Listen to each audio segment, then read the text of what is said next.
Heureux de vous accueillir à cette présentation donc, de la solution Sony URMS Marlin. C'est une réunion qui est à l'initiative au départ des 4 intervenants français, francophones, puisque nous avons un Québécois que vous verrez dans la deuxième partie de l'événement de cet après-midi. Donc, tous les 4, on a discuté il y a quelques mois de nos réflexions au sujet de l'avenir des solutions de gestion de droits numériques et des DRM. Et c'est ensemble qu'on a convenu que ça serait une bonne idée, face au public des professionnels éditeurs, libraires, bibliothécaires français, d'organiser une réunion de présentation et de communication, parce que cette solution n'est pas encore suffisamment connue, alors qu'elle représente, on le pense, une solution d'avenir tout à fait importante. Comme vous le savez, nous sommes tous les acteurs de la chaîne du livre numérique, éditeurs, libraires, acteurs de technologie, bibliothécaires, confrontés tous à peu près à un même impératif et à un même choix. L'impératif, c'est de faire en sorte ensemble d'éviter, et je pense que c'est un scénario que tous les gens ici comment dirais-je, souhaitent éviter, que notre avenir dans le domaine du livre numérique soit un avenir avec une société qui soit en monopole, je ne cite personne, ou un oligopole de 2-3 grands opérateurs internationaux. Je pense que nous souhaitons tous éviter ce scénario d'avenir, qui pourtant est un scénario qu'on voit se dessiner dans certains autres grands pays. Et pour faire ça, notre conviction, je pense beaucoup d'acteurs spécialisés du secteur, c'est qu'il faut faire mieux qu'aujourd'hui. Il faut faire mieux que ce qu'on fait pour le moment et où on voit la part de marché de ces très grands opérateurs internationaux progresser d'une manière, pour certains, qui peut être jugée inquiétante. Pour faire mieux qu'aujourd'hui, on est dans des domaines techniques. Il faut savoir identifier, bien sûr, les bons formats de livres. Il faut savoir identifier les bons choix de solutions de lecture. Et il faut savoir identifier aussi les bons systèmes de gestion de droits numériques. Alors, qu'il soit clair, toutes les personnes qui vont intervenir ici aujourd'hui, les 8, je pense, sont membres de Ridium Foundation. Nous sommes tous des supporters et des membres actifs de la Ridium Foundation. Donc nous sommes tous des supporters et des promoteurs sur la partie format du développement le plus large possible dans l'avenir du format EPUB 3, c'est évident. À partir de là, en tant que membre de la Ridium Foundation, il y a à l'intérieur des débats ou des discussions sur la meilleure solution à adopter en matière de gestion de droits numériques. Je dirais grosso modo, je caricature peut-être, mais qu'il y a 3 positions. Il y a une première position, il y a ceux qui s'en moquent complètement. Et très bien, ils s'en moquent complètement parce qu'ils disent de toute façon ça n'a aucune importance, on ne met plus de DRM nous, et c'est le cas plus ou moins de certains éditeurs dans les divers pays représentés ici, mais c'est aussi le cas massivement dans certains pays comme la Norvège où il y a 0 DRM, donc c'est vraiment pas leur sujet, cette question ne les intéresse pas. Et très bien, c'est tout à fait compréhensible et légitime, c'est pas le sujet d'aujourd'hui. Le sujet d'aujourd'hui, c'est pour ceux qui ont à l'utiliser encore, quelle solution ? Alors là, il y a effectivement aujourd'hui, on voit se dessiner 2 solutions. Il y a un état actuel qui ne satisfait personne, la plupart en conviennent, qui est un standard de fait actuel qui ne satisfait plus personne, donc il faut en changer. Et pour en changer, on voit se dessiner 2 solutions. Une qui est promue, surtout en France, il faut le dire, et qui est la solution dite LCP, et les tenants de cette solution en France ont leurs arguments. Et une autre, qui est pour l'instant moins connue, qui est la solution donc, Sony URMS. Et c'est pour ça qu'on a fait cette réunion, pour qu'elle puisse être mieux connue et qu'on puisse vous présenter les arguments de cette solution. Arguments donc, et je remercie les intervenants qui viennent aussi bien, donc, en particulier des États-Unis avec les 4 premiers intervenants, que de la zone francophone. Donc voilà le but essentiel de cette présentation qui sera animée, et je le remercie, par José Manuel Anta, qui est le président de l'International Distribution Publishing Association et qui va être aussi le timekeeper de la réunion, qui se passera donc en 2 temps. Un premier temps anglo-saxon avec donc, nos amis américains et un deuxième temps avec les intervenants francophones après une courte pause. Et tout cela sera animé par José Manuel Anta, à qui je passe maintenant la parole. Comme Denis dit, je représente l'Association internationale des distributeurs de produits éditoriaux, bien sûr en papier et numérique, et bien sûr libre que de la presse. Et cette association s'est créée un an avant, parce que je représente aussi l'association espagnole qui a cette structure. Et nous avons décidé de créer cette association pour avoir la possibilité d'incorporer ce type d'entreprises qui font son activité dans la distribution de quelques contenus éditoriaux en général. Alors, l'objectif de l'association, c'est un objectif général comme quelques associations, d'interchange d'informations entre les membres, opportunités commerciales, congrès, rendez-vous. Je vous parlerai sur un congrès que nous organisons chaque année et que Denis, c'est un des fondateurs, en quelque manière, de ce congrès. À ce moment, nous avons... au respect du numérique, les entreprises que vous pouvez voyager, il y a de différents pays, non seulement de l'Europe, mais aussi des États-Unis ou de l'Amérique du Sud, comme Hypertesto de Colombia, bien sûr Bookwire, Readboss, Book Republic, Bearsa, Demark, Overdrive, Numilog, Bookmate, Tolino, Trajectory, et bien sûr les entreprises de distribution digitale numérique de l'Espagne, comme Libranda, Digital Books, Odilo, etc. Comme je vous parle premièrement, nous organisons cette rencontre internationale qui peut-être c'est la plus importante à ce moment, rendez-vous des distributeurs numériques au niveau mondial. C'est la 4e occasion que nous organisons à juin. Quelqu'un de cette réunion a participé, comme je me rappelle de James, qu'il a participé, James English, avec notre commun ami Luis González. Je ne sais pas si vous à Madrid. Il a participé sur cette rencontre de ça en avant. Aussi, bien sûr, Denis. Chaque année, nous avons différentes questions pour discuter. À cette année, nous avons comme thème pour discussion les dons et tendances sur le marché de l'édition numérique, le développement et commercialisation des audiolivres, tout cet univers de transmédia, spécialement des audiolivres, que c'est une nouveauté cette année et en développement en différents pays. Et la question des modèles hybrides, que c'est très important à ce moment en Espagne, modèles hybrides au sens de les mix entre numérique et papier, que c'est le print on demand.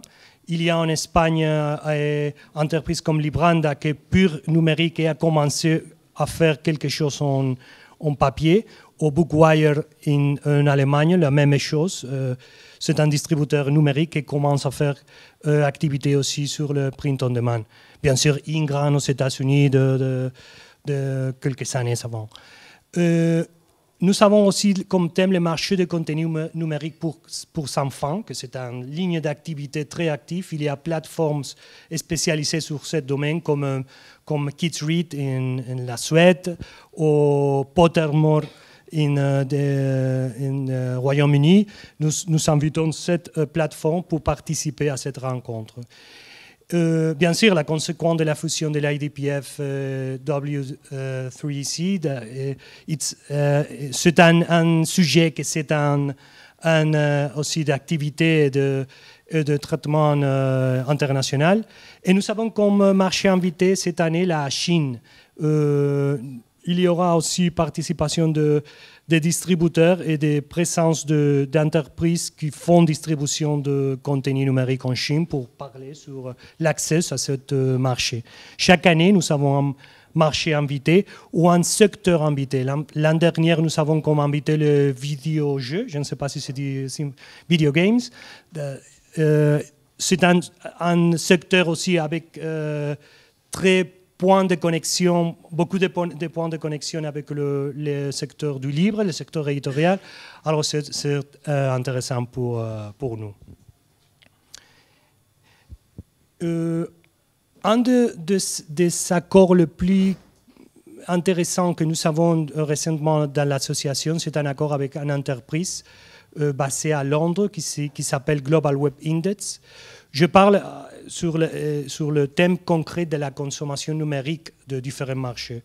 C'est très intéressant parce que nous permet d'avoir une information générale sur la situation du consommateur de logiciels, de différents logiciels, de différents réseaux sociaux, de différents thèmes comme millennials ou adblocking, le cas de la presse, mais pour chaque 3 mois et pour 34 pays différents. Bien sûr, la France, l'Espagne, l'Italie. Je crois que c'est une information très intéressante. Je ne sais pas si vous l'utilisez, les différents membres de l'association, mais nous sommes très heureux de cet accord que nous avons fait parce que c'est une information au niveau de ce que pensent les consommateurs, les lecteurs sur les différents dispositifs, sur les différentes possibilités, comme la consommation de contenu numérique, etc.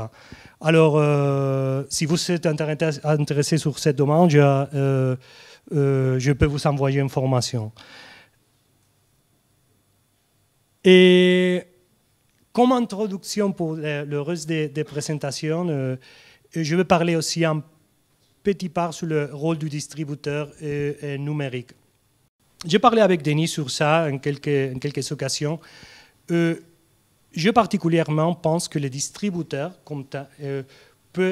c'est une fonction fondamentale dans la relation entre les producteurs de contenu, les éditeurs, les auteurs, et bien sûr le réseau, le retail digital, numérique en quelque manière, les plateformes. En quelque manière, peut faire la même question qu'il fait au niveau du papier, parce qu'à la fin, le rôle du distributeur, c'est d'aider les éditeurs pour faire mieux arriver ce contenu au public général à travers les différents chaînes, les librairies, les plateformes, les chaînes, etc. À ce point, je crois que ce rôle de distributeur comme et diffuseur, que j'aime bien cette parole que vous savez comme pour votre entreprise, ou tous les éléments techniques que peut donner le distributeur comme aide pour les éditeurs, tous les éléments au respect de la sécurité des formats dans ce monde numérique, c'est mondial, ce n'est pas au niveau de la France ou de l'Espagne ou de l'Europe, c'est mondial. C'est clair et c'est très important le rôle que doit développer. Sur cette question, je ne vais pas utiliser plus de temps parce que le temps c'est très contrôlé. Nous avons seulement 15 minutes et je veux contrôler la possibilité de parler. Mais je crois qu'il y a beaucoup de thèmes pour traiter durant la réunion. Notre association a la responsabilité aussi de traiter ce thème. J'ai inclus dans la présentation quelques thèmes que je crois que seront objet du débat durant toute la présentation cet après-midi, comme transmédia, audio libre, streaming, prêt en bibliothèque, interopérabilité, accessibilité, sécurité, bien sûr, DRM, et questions parallèles comme la taxation, je ne sais pas, c'est dit en français, taxation, oui, les taxes qui à niveau international ou les prix dynamiques. Alors, je suis sûr que durant toutes les rencontres, il y a aussi la possibilité de parler sur tout ce thème. Merci. For those of you who are not familiar with Sony DADC, we are a supply chain company. We're a global company. Basically, what we do is provide services to video companies, music labels, the Hollywood studios, game publishers, and we help them to get their digital and physical product into the marketplace. The company was founded in 1983, and we have a lot of services around that, one of which is DRM. So we've been in the DRM business for just over 15 years, and we have 1.2 billion physical and digital units that have been sold that use our DRM. Now, most of that is for video games and video titles for the Hollywood studios. So we have a lot of experience with DRM. So why did we create an ebook DRM? Well, about 4 years ago, we were called into the office of one of the major book publishers in New York, and they said to us, you know, guys, you have such great DRM for video games and for video, what about ebooks? We're not happy with the current solutions, they're broken, and do you have anything for us? So we became very interested, and we started looking at the market. And we decided to take a very careful examination. We spent 6 months, and we hired industry experts to help us get requirements and to see if we could create value with a DRM, with a new DRM. So during this time, this gathering requirements time, there was 2 things that really struck me. First, from publishers, especially in North America, we discovered that they do want a robust DRM. They are concerned about protecting their IP, but more importantly, what they're concerned about is renewability, so that if the DRM gets hacked, and every DRM gets hacked eventually, that it can be renewed, updated, and refreshed. That was very important. The other thing, which is actually even more important, was that publishers in the US especially are very concerned about having a vibrant marketplace. They want a vibrant marketplace. They want lots of stores selling lots of books to lots of consumers. What they don't want is a DRM that prevents stores from creating new business rules, that will help them compete against the dominant players like the Amazon. So that was like the most important takeaway.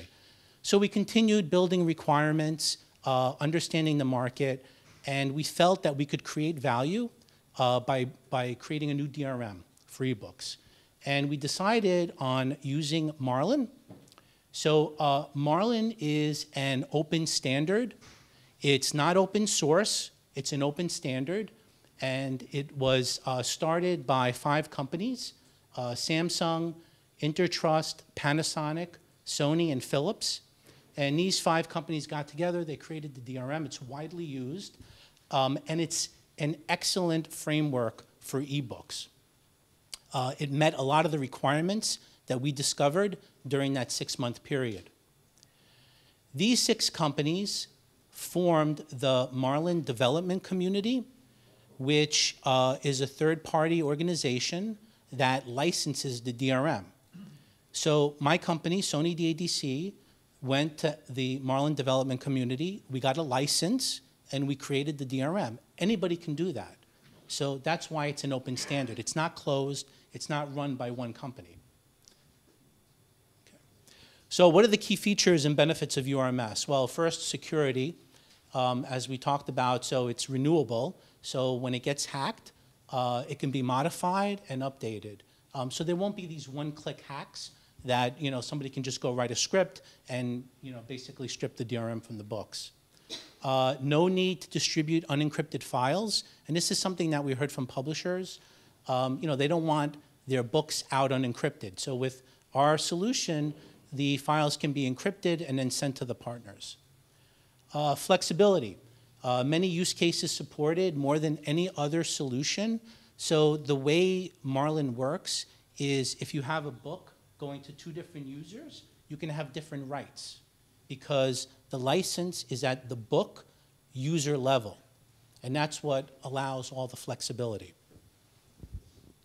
Revocation and renewal of license. So if I go to a library and I borrow a book, the library can say I can extend the lend period without having me to go re-download the book. They can just do it with the license. On the other side, revocation. So if I work for a corporation and tomorrow I resign, the corporation can revoke the licenses on my device so that I will have no longer access to the materials that they've given me. Easy to use for developers. So we've been in this business for a long time. We have very clear and concise SDKs and white papers that developers can use, and I think you'll hear that from some of the folks here today, to do implementations. We work with any common media type, and the costs are very reasonable. So now, more importantly, for the consumer, ease of use. There's no additional steps. So as a consumer, if I go to a library and I lend a book, or I go to a store and I buy a book, I open it up and I read it. I don't need to do anything else. I don't have to go get an ID. I don't need to go to another website. I don't need to have a password. I just open the book and read it. And that is what makes a good DRM. A good DRM should be that the consumer does not even know it's there, unless they're violating the business rules, which most consumers don't do. Enables multiple devices in a user domain. So the way our system works, we set up a domain, so it's a user with all their devices. So when a license is given for a particular book, it can go across as many devices as the business rules permit. Okay. So what does it take to launch a new DRM? Well, it takes a lot more to launch an ebook DRM than a DRM for video games or video, and we realized that pretty early on. So you need a rendering engine. And we were very fortunate that Redium was being built at the same time as we were developing our solution. So we worked very closely with the Redium engineers, and our solution is fully compatible with it. Major publisher sign-off. So the major publishers have stipulations in their contracts that they have to approve the DRM that's being used for their books.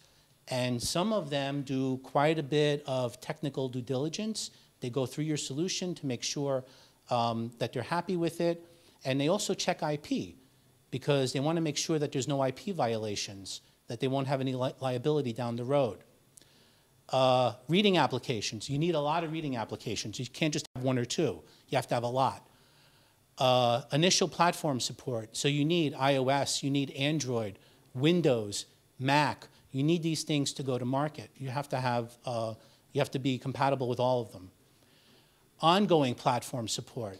So when iOS or Windows makes an update, you have to go and make sure that your solution within the ecosystem is compatible with that update. And to do that, you need a lot of resources. Integrators. Many stores, small libraries, they don't have the resources needed to onboard a new DRM. So you need integrators like Datalogix, like Mark here, that can help you do that. Distributors. You need distributors that are compatible with your DRM, like a DMARC and a Numalog. And then very important, customer support. So we have many years, like I said, in DRM, a lot of experience with it. And to do this right, you need 24/7, multi-language, multi-territory customer support. It's really important. So this is the state of our ecosystem. It's taken us almost 4 years to build. We have reading applications, a lot more than one now. We have live implementations, and we have customers coming on board. So we've built an entire ecosystem around our DRM. Okay, so why URMS? So Sony DADC has a long history of being committed to helping our customers protect their IP. We've invested well over $2 million in this project, so we're committed to it. We're not going anywhere. We're very fortunate. We have a technology partner called Denuvo that is based in Salzburg, Austria. And these guys are ex-Sony guys. They're world-class engineers with expertise in DRM and anti-piracy solutions. We have Reinhard over here, who's the CEO. Raise your hand, Reinhard. We have a growing ecosystem now in place. And we listen. So we listen to our customers. We listen to our partners. We understand, because we're in the entertainment industry, when they have a business critical need, we find solutions for them. Okay. Last thing I just want to say, so there are two companies that have most of the patents around DRM. One of them is Intertrust, and the other is Pendrell. So our solution, URMS, is free and clear of any infringements, which makes everybody feel more comfortable in the ecosystem. My name is Mark Jackson with Datalogix. Thank you for having me here today. Appreciate it. Bonjour. Ça va bien? A little high school French there. So when we first were invited to come speak to you guys today, I really didn't think our company had a place in the conversation. Because we don't create a product necessarily that goes to the consumer, nor do we really speak to the consumer. More so, we actually support companies that are creating products and providing them technical support and technologies that help them create a product that goes to the consumer. So I thought about it a little bit more and realized, well, actually, maybe we do have a place in this conversation, because we spend a lot of time speaking with customers that are trying to create products and understand their requirements and needs.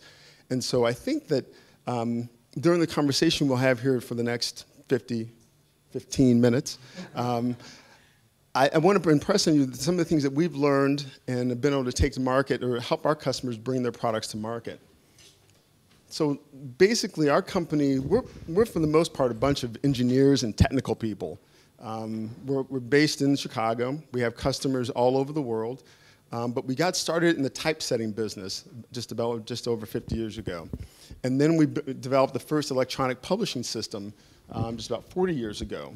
But through a series of acquisitions, through a company called Frame Technologies that became FrameMaker, and then also Adobe, we were introduced to the PDF technologies called PDF Library. And a lot of companies use this technology to build applications where they process PDFs. So in the publishing industry, in the banking industry, anytime someone prints or creates something, processes it, they come to us for that technology. But we help them through the process of developing their application, which could take months or possibly years. So we have a lot of experience in supporting companies as well as project developers. And through that, we're able to acquire another technology through Adobe called the Adobe eBook ecosystem, which I'm sure everyone's familiar with. Not necessarily everyone's favorite, but it was the first one out there that was on the marketplace. What we learned, though, a lot of people were excited about getting into the ebook business, and they were all running out there to get the technologies so they could build their own ebook readers, but none of them understood how much time and effort it took to actually develop an application. And just as Spiros was saying, it takes a ton of infrastructure as well as resources to get these projects off the ground. So what we end up doing is supporting through the process, but also building a sample e-reader application so they can get things rolling really quickly. And through the conversations that we had with people, we realized, okay, although Adobe was the first technology that was out there, a lot of people were looking for more flexibility. They wanted more options. And so the market expanded. You had white label, you had social DRM with watermarking. You have Readme LCP. There's custom DRM solutions out there that have come and gone. But what we've seen over the last couple of years, and maybe 3 years or so, is that people needed something a lot more flexible. And we believe that the Sony URMS system has offered that flexibility. So over time now, from starting with just the Adobe solution, our company now offers, because the customers have asked for it, a variety of systems. One being the URMS solution. We also have a education that's a solution that's really based on browser reading. And then also we support the integration of the Library Simplified that someone will talk about here in a moment. So I kind of want to talk to you about the things that we learned and we heard from customers and what they were looking for. Primarily, the biggest thing that we hear now is that they want someone that's going to have a long-term investment in the infrastructure, because it takes time to actually develop it. And I can't spare us. How long did it take to build? 4 years. A small organization really can't do that. So you need someone that can afford to invest the money and put effort into the long-term investment. Technical support. We've been providing technical support for customers. Our first customer we got with the PDF technology was 20 years ago, and they're still a customer of ours. It takes a lot of time and effort as the platforms changes, as the technology changes, to support them over time, and that's a very important component. A lot of folks don't want to maintain their own server infrastructure. Nowadays, you just put on AWS or a data farm or something, and it's taken care of. Instead of having to bring that all in-house, people wanted that already set up and ready to go. And then they also wanted flexible business models, because as a company or organization evolves, they want to be able to attract different customers. So either lending, selling content, loaning, sharing, they wanted to make sure that they had that flexibility. Some other things that we learned now, especially with EPUB 3 becoming more popular, they wanted to make sure that it could render, work with Readme. So they had that rendering type of engine from Readme and other rendering solutions. And then advanced options when it comes to revoking or adding time to content. is very important. And then the last thing I'll talk about is, well, not the last thing, but is support of EPUB, EPUB 3, and PDF. I mean, one of the things that a lot of folks are moving to EPUB and EPUB 3, but there's a ton of PDF content out there in the world right now. So being able to still support PDF is one of those requirements that a lot of people sometimes forget, but it comes back to bite them. So they come back to us and say, oh, we got to make a change. So the things that we think that URMS has brought to the table and is really filling in those voids has to do with the flexible pricing, because we have customers all over the world. We have customers in India where their content may be 35 cents or maybe 50 cents. They can't afford to pay 20 cents for the transaction on one of those books. The price is based on the cost of the content. Indemnification is something that some of the large publishers require around the world, and you're not going to get that from a small organization or a technology that really isn't supported beyond a certain border. A couple other things, just being able to lend, buy, and sell. It's nice things that have been added to it, as well as a common bookshelf so readers can find the books easily without having to open up multiple devices. So one of the things that I didn't expect that actually happened, I had a conversation about 3 weeks ago with a company that was looking for a DRM solution, and they were looking for it for a promotion that they were actually doing. It was one of the larger credit card companies, a large airline, and then also aggregator of content.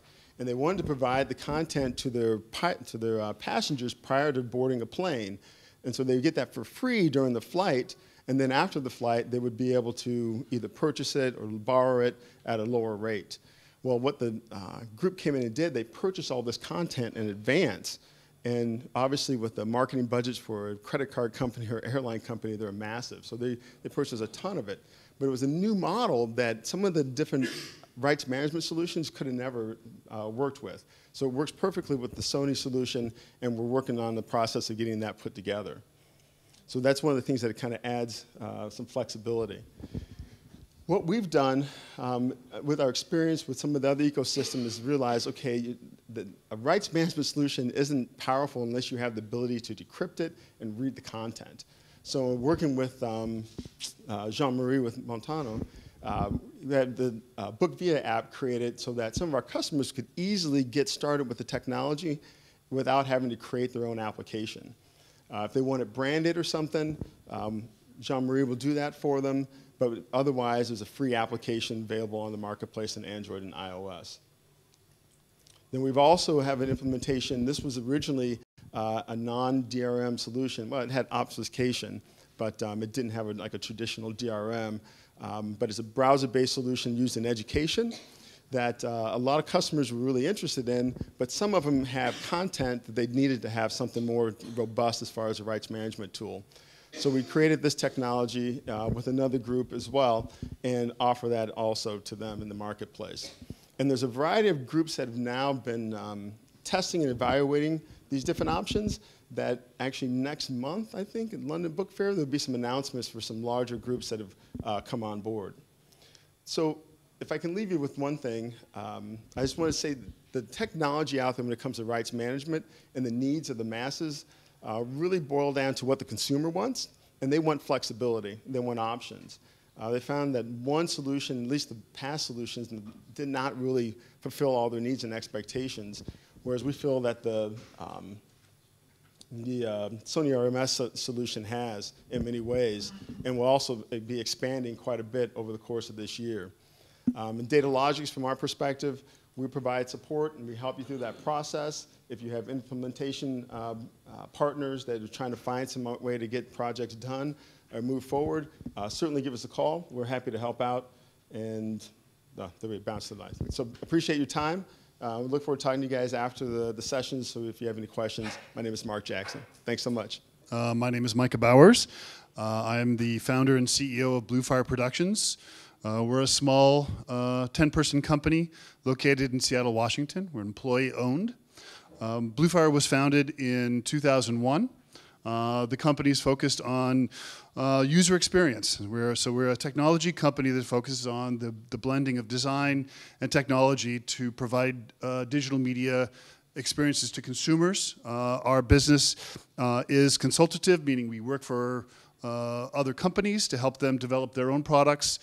For the first 5 years of our business, we worked primarily with large software companies, Microsoft, Sony, Adobe. And while working at Adobe, began working with a gentleman named Bill McCoy when he was working on something else than ebooks. But then in about late 2005, Bill McCoy decided to take on a new project at Adobe, which was to completely revamp their ebook platform to make what it is today, the ACS, Adobe Digital Editions, RMSDK ecosystem. We worked closely with Bill's team, so my team and Bill's team worked very closely together for a couple years while we deployed Adobe Digital Editions.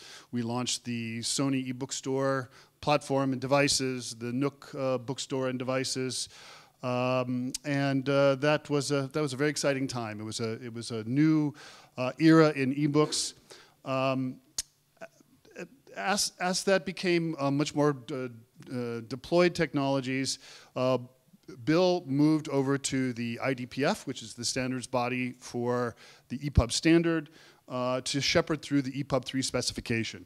Bluefire at the time decided that what we needed to do was to take that Adobe platform and port that to mobile devices. So we came out with the first iOS application that supported the Adobe ebook platform. We later added Android.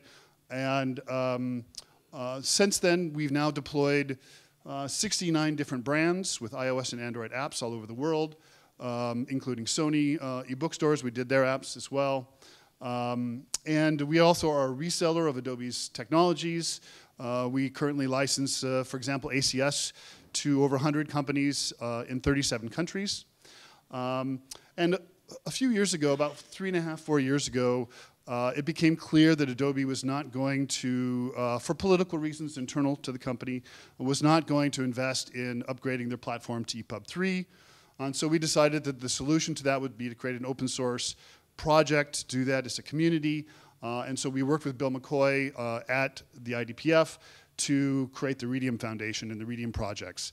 And there were 2 other companies that were founding members at that time, one which was Kobo and another Evident Point out of Vancouver, Canada. And since then, we've been very involved with the Redium project. We're probably the largest commercial contributor to that project. I serve on the board of directors of the foundation as an officer, and that's been a very exciting project for me. Really, Bluefire, for the last 10 years now, our focus has been really how do we solve the problems around reading applications. Others have mentioned, there are real thorny problems. It's very expensive, it's time consuming, it's very difficult technology. And really, the ultimate challenge is the fact that consumer expectations are exceedingly high. And this is because consumers now on these mobile devices, the primary apps that they use are apps that are deployed by multi-billion-dollar global corporations, Facebook, Apple, Google, etc. That establishes those expectations, and those same companies make ebook platforms. And so that level of user experience is what consumers expect, not only in ebook apps, but in general in the apps that they consume media in. And so reaching that bar is rather challenging. And of course, DRM adds a huge component to that, especially once you get into smaller companies trying to use a shared DRM platform, unlike the big platforms that have their own proprietary system that they completely control. You end up working with an ecosystem that has very specific limitations and challenges, and it can be very complex and very difficult to do well. One of the biggest problems, and I think for me personally, having designed the ACS ecosystem, found that one of the biggest things that we set out to do at the beginning was to create interoperability so that anyone could use this platform on any device and they all work together. And I think that in hindsight, I found that that was a big mistake in the way that we did it, in that what we did is we ended up forcing interoperability, meaning if you want to participate in the platform, you must be interoperable to all these other platforms, and that's created a huge problem for consumers and for retailers, and it's a whole other conversation. I'd love to do a whole presentation just on that, but we don't have time today, but that's, I think, a real takeaway for me. And so what are the solutions? Well, the solutions that we've come up with in the past and are continue to work on for solving this ebook issue, ebook reader issue, one, of course, is now open source software. And that means really, at the end of the day, the open source software is about a community project where the participants share the cost of the development, because it is a very expensive proposition. In the past has been therefore controlled by large corporations. This creates limitations on innovation in the industry, and open source is the solution that unlocks that innovation. White label apps has been Bluefire's primary business for the past few years, and this is a cost-effective way of deploying branded apps for lots of different companies, libraries, retailers, publishers that sell direct, and other folks that are outside the traditional trade publishing industry. Also software development kits like RMSDK, which we did at Adobe, but also the open source SDK that we're creating for Redium, as well as SDKs that Bluefire is also creating to help retailers and libraries quickly and inexpensively deploy their platforms. And the other factor is that I think is a very important part of solutions is collaboration. And part of that is through the open source initiatives.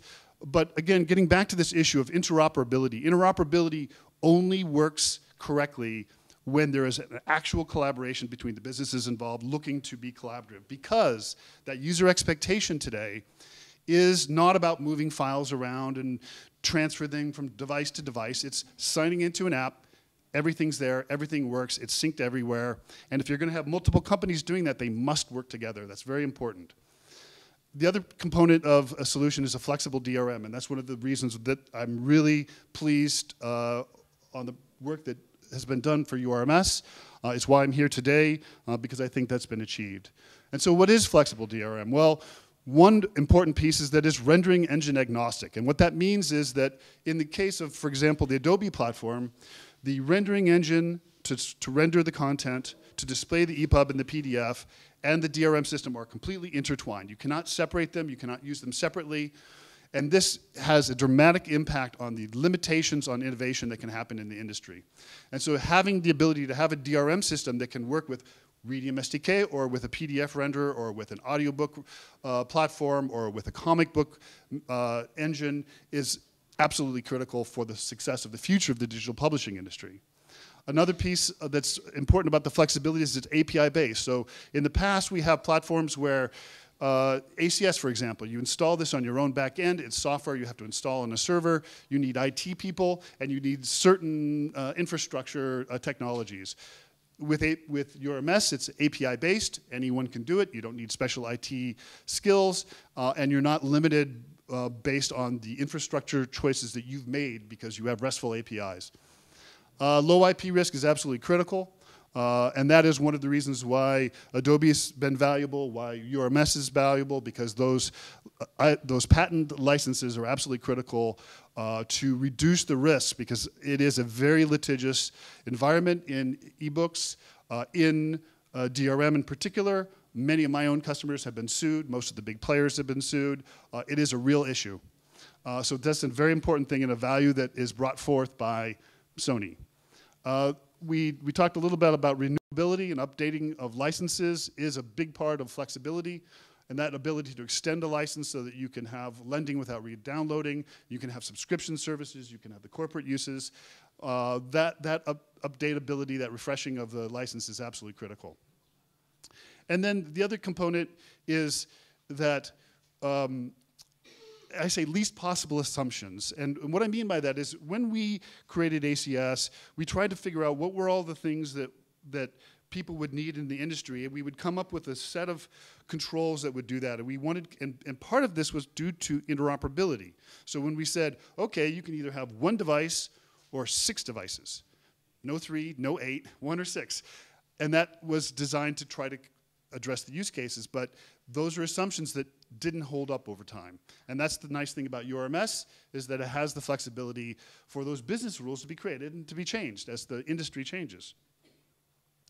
And so if there's a question of why did we choose URMS for our new platform that we're working on and deploying, and the answer is that flexibility that we talked about in the last slide. In terms of products where we're integrating this, is we're creating something called the Cloud Shelf SDK. And what we found is that taking DRM technologies and e-reader technologies, such even things like Readium, and taking those technologies and building a good quality, featureful app that is consumer grade is still very expensive and very time consuming. It can take anywhere from 6 months to a year. It takes a team of about 5 people at the very least for 2 platforms. And this adds up quite a bit. And this is very specialized technological skills. And so what we've done is we've taken Readium and we've taken the Sony technologies and we've taken our e-reader application technologies and we've bundled those up into plug-and-play component, SDK components that any developer can take, implement in their own project, add their own skin, add their own features if they want to, but they can have a full-featured EPUB 3-enabled, DRM-enabled app in a week. And that's a huge change, and we've just released the iOS version of that to our first customer. Android is coming here in the next month. You can actually go see now, today you can go download, let's see, Cloud Shelf Reader for iOS is available on the App Store, so if you'd like to see an implementation of that Cloud Shelf SDK, full EPUB 3 support, media overlays, fixed layout, video, audio, multimedia, animation, and full EPUB 3 reading. And really this is bringing our 10 years of experience building these reading applications and making it accessible to any developer. The other thing that we're doing that's new at Bluefire is that we've opened Bluefire Studios. So in a lot of ways, we're returning to our roots in that in the first 5 years of the company, we did a lot of custom work for a lot of customers. In the last 10 years, we've only been creating these technologies and licensing the software. We decided now that the time is right for us to reopen Bluefire Studios. And so not only will we sell the core enabling technologies to customers, those that want custom implementations designed by a company that knows how to do it, we're here to do that now. And it's an exciting new initiative for us. And that's it. Thank you. And what is NYPL's Simply E? Well, Simply E is a mobile reading app that is being developed by the New York Public Library. And why am I here today is because libraries need a different type of DRM. So what do we need? Well, primarily it's around accessibility, interoperability, and openness. And this is so that we can actually serve our core mission, which is to get more people reading more books. In order to do that, we need to change a lot of things with the way that we service and deliver ebooks for our patrons at public libraries, especially public libraries in the U.S. We need to simplify the access to the content for both the users and for libraries. We need to make the content more accessible. Public libraries in the U.S. are the only service organization, save for a couple of specialty companies that service those with visual reading impairments or other type of motor impairments to getting reading material.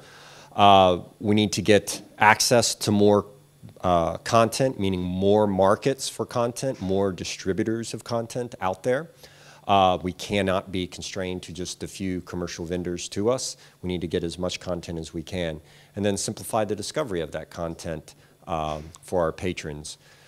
In other words, if we can help improve digital literacy for our patrons, we can improve overall literacy for our communities. So what is Simply E? Well, it's a library reading app, as I started out with. It's also an ebook library, but it's also an ebook library aggregator. And we're also an open source community that's working on this project. And it's a collaboration between public and private institutions, profits and not-for-profits who have pitched in and helped us get to where we are today. So its product vision is pretty simple. In 3 clicks or less, be able to find, borrow, and read an ebook from the library. How does it work? Well, it simply mirrors collections from a multiple distributors out there. It is not designed to lock users into one type of proprietary ebook distributor. That is primarily how libraries have operated in the past. This is meant to be able to collect all that content as you would expect in a library, regardless of distributor, and be able to make that available to the user very simply. It normalizes the presentation of those catalogs using some standards-based interfaces, as well as some other standards-based technologies.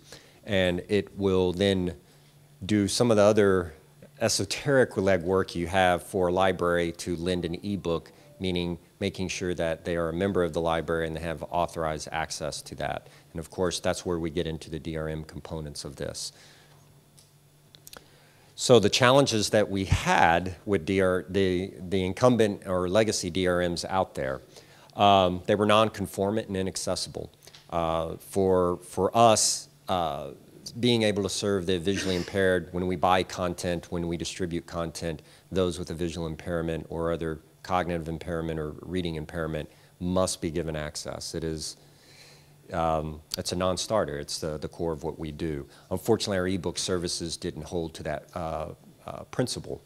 The DRM rights management that we are using in our leased ebook services are not compliant. They don't satisfy some of the things that we would like to do as libraries in our unique position in the publishing industry.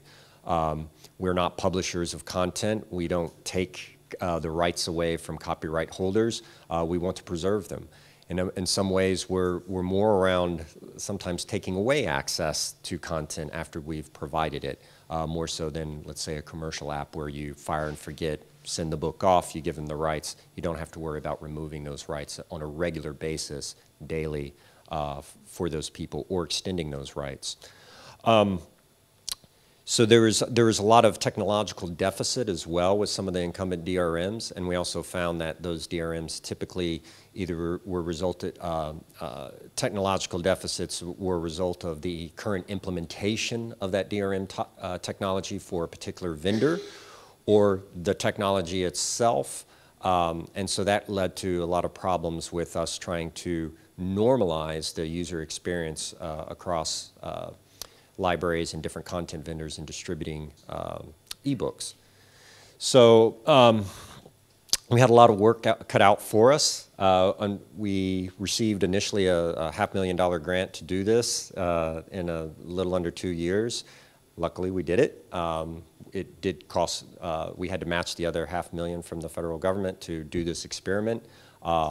We did it under that amount, and we've subsequently doubled down as NYPL to invest in this application and make this platform available to others. It is an open source software app. There is licensed components of that, namely around the DRM and some of the reading technology from Readium, but the rest of the application and discovery is primarily open source. So the table stakes for us and why this has become probably the leading effort for the New York Public Library as a digital effort is around accessibility and interoperability and openness. We need new models for access. We can't do that if the existing lease services are locked to a particular business model, a particular licensing scheme or regime, a particular LIN duration, LIN transaction type. So we needed something that was flexible, that could let us work with publishers to explore different models of distribution through a public library, simultaneous use or multi-use at the same time, the ability to return or extend and renew licenses to content. We wanted to have a little bit more price control of that. So instead of paying up front for that LIN, even if the person doesn't download the book or ever open the book, that can be cost prohibitive. We have scarce resources as public libraries. So we needed something that would allow us to be more creative in the way that we strike our rights deals with different publishers and content providers, and explore new content distributors and new content providers with the library and not be prohibitive. The interoperability, we have a wide audience of people. They use a wide array of devices out there. Some of them are extremely digitally illiterate, meaning something as simple that we take for granted on an iPhone can be very, very difficult for them to understand and explore. So we had to be very, very creative in our user experience and really dumb it down and make, I shouldn't say dumb it down, simplify it so that it was just intuitive. It just made sense. Kind of that Steve Jobs motto of it just works, because you think it should work that way, it works that way. And again, we needed to be able to work with technologies that could allow us to enhance or advance accessibility, namely allowing the assistive reading technologies available on the app or on the platforms, be able to access the content so that it can present that content to the user regardless of any type of visual impairment, cognitive reading disability, or motor impairment. So if you want to learn more, I thought I had a video in here. Maybe I didn't get the video in.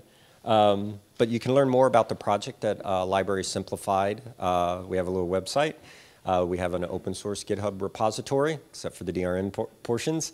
And then we have a Slack community that anyone that's on the engineering side or even the digital distribution and publishing side can join in. And then you can just always email us to find out more.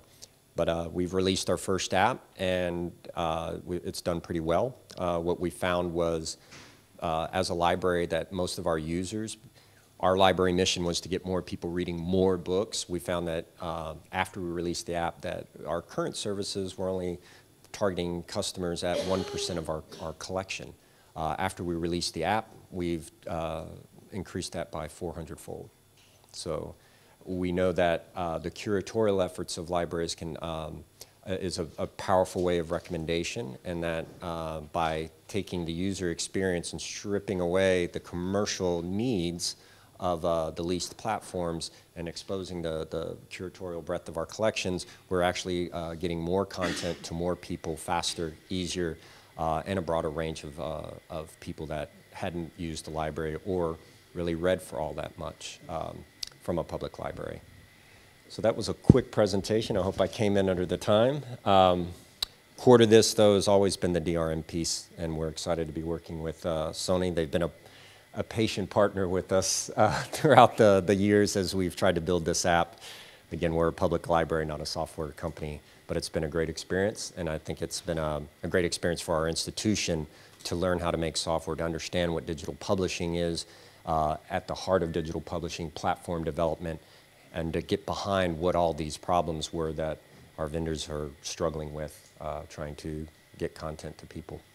But thank you. C'est une entreprise qui est spécialiste du livre numérique depuis maintenant 17 ans.